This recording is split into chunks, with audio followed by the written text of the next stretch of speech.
एक गांव में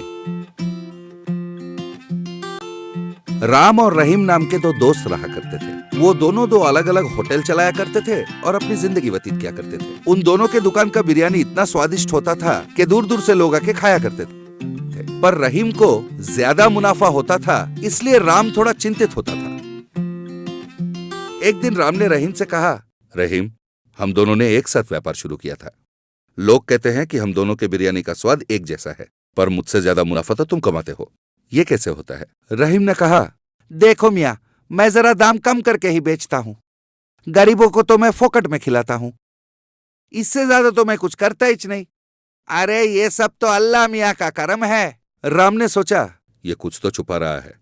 वैसे भी गरीबों को फोकट में खिलाने के लिए ये कोई सराय है क्या? बकवास कर रहा है ये, मुझे नजर रखनी पड़ेगी। एक दिन राम किसी रास्ते से किसी काम पे जा रहा था।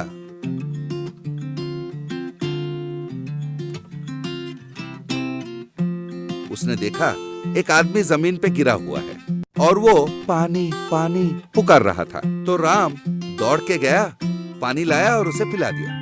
फिर वो आदमी उठ बैठा और उसने कहा, बहुत बहुत धन्यवाद। शायद लू लग गई है, थोड़ी देर हो जाती तो शायद मैं मर ही जाता। तुम्हारे एहसान के बदले में कुछ करने का दिल कर रहा है। मेरे पास एक जल की बोतल है जिसमें मंत्र पड़ा हुआ है। उस पानी को किसी भी खाने पे छिड़क दो तो वो खाना स्वादिष्ट बन जाता है। पर इसे अपने स्वार्थ के लिए या कोई व्यापार के लिए इस्तेमाल नहीं करना चाहिए। ऐसे करने पर तुम्हें तकलीफ हो सकती है। ये कहकर उसने शीशी दे दी और फिर वो आदमी वहां से चला गया। राम ने सोचा, अरे वाह, मेरी तो किस्मत ही खुल गई। इसकी पानी से मेरी बिरयानी की स्वाद तो और लजीज हो जाएगी। ऐसा मौका मिलने पर स्वार्थी नहीं तो निस्वार्थी बनकर कोई रह सकता है क्या? अरे क्या बकवास करता है ये। इसके बाद उसने दुकान पे बनाई हुई बिरयानी पर शीशी की पानी छिड़क दी। उसे खाकर ग्राहक बहुत खुश हुए। खाते खाते ग्राहक ने कहा, अरे भाई राम, तुम्हारी बिरयानी तो लाजवाब है। पहले कभी इतनी स्वादिष्ट नहीं थी। भाई कौन सा जादू चला दिया आज इस पर? इसके बाद से राम के दुकान पर ग्राहकों का लाइन लग गया और रहीम के दुकान पर लोगों ने तो खाना ही बंद कर दिया था। राम ने बिरयानी का दाम भी बढ़ा दिया और उसने तो नमक मिर्च सही है कि नहीं ये भी देखना बंद कर दिया। एक दिन उसने रहीम से कहा, रहीम भाई, देखा मेरा धंधा चल पड़ा। उस दिन तो बड़ी बड़ी सलाह दिया कर रहे थे, दाम कम करके बेचो, गरीबों को मुफ्त में खिलाओ। तुम्हारे दुकान पे अब कोई नहीं आएगा। जाके कोई दूसरी धंधा चालू कर लो, जाओ।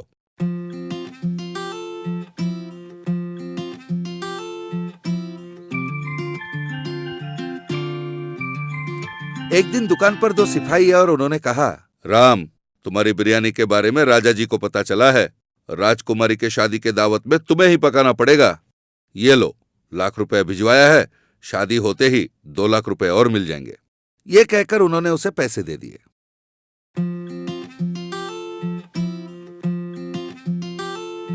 राजा जी के राजमहल में शादी के दिन उसने बिरयानी पकाई और उस पर पानी छिड़क दिया। पर इसके स्वार्थ के चलते उस पानी का मंत्र खत्म हो चुका था। सारे अतिथियों ने उस दिन बिरयानी खाई। बिरयानी बहुत ही गंदा बना था, इसलिए वो खा ना सके और उड़ गए।